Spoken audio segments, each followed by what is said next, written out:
Bilang bahagi ng selebrasyon ng Cooperative Month ngayong buwan ng Oktubre at ang patuloy na pagdiriwang ng ika-4 na anibersaryo ng Count Your Blessings na pinangunahan ni na former Governor at Congresswoman Jerry Domingo Umali at Dr. Kitty Guzman ay kanilang binisita ang mga magsasaka ng Barangay Aquino Development Cooperative sa bayan ng Licab, Nueva Ecija.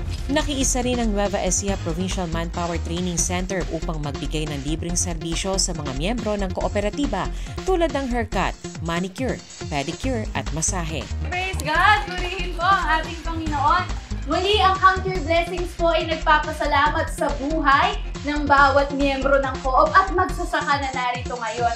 Ang inyo pong pagsisipag at pagsisikap ay siguradong magbubunga sa tulong ng biyaya ng ating Panginoon. Samantala, ibinahagi ng isa sa mga miyembro ng kooperatiba na si Sarah Calma ang kanyang karanasan bilang magsasaka na dumaan sa maraming pagsubok tulad ng pagkalugi sa halos walang aning palay dulot ng pagbaha at pagkakaroon ng sakit ng kanyang anak. Maliban dito, nalubog din umano sa utang ang kanyang asawa na nakaapekto sa kanilang buong pamilya at dahil sa labis ng pag-iisip, nangayayat ang kanyang asawa hanggang pati siya ay naapektuhan at nakaranas din ng depresyon.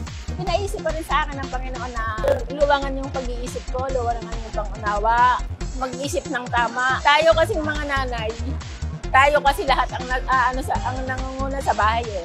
Kumbaga yung sabi nilang ikaw ang ilaw ng tahanan, ipakita mo na ikaw ang ilaw. Sa kabila umano ng mga pagsubok, nakahanap sila ng suporta sa kooperatiba na tumulong sa kanila upang muling maiahon ang kanilang kabuhayan. Anya, dahil sa kooperatiba, hindi na sila kailangang mangutang pa ng mayroong malaking interes tuwing panahon ng taniman. Maliban sa Badeco ay malaking tulong din umano ang kanyang pananalig sa Panginoon. Dahil wala siyang ibang kamag-anak sa Nueva Ecija ay ito lang ang kanyang naging sandigan hanggang sa bumalik sa normal ang kanilang pamilya at kabuhayan. Kailangan pangunahin kasi kung wala ang Panginoon, hindi naman wala tayong lahat ng nangyayari sa buhay natin, wala kung wala ang Panginoon. Yeah. Kaya kailangan talaga, una sa lahat Panginoon, straight. Huwag kang liliko. Kahit anong pagsubok ang dumating sa buhay mo, kahit anong maging lahat ng klase ng dumating sa buhay mo, kailangan nasa Panginoong Diyos ka. Kasi pag hindi, ligaw. Maliligaw ka talaga. Shane Tolentino para sa Balitang Unang Sigaw.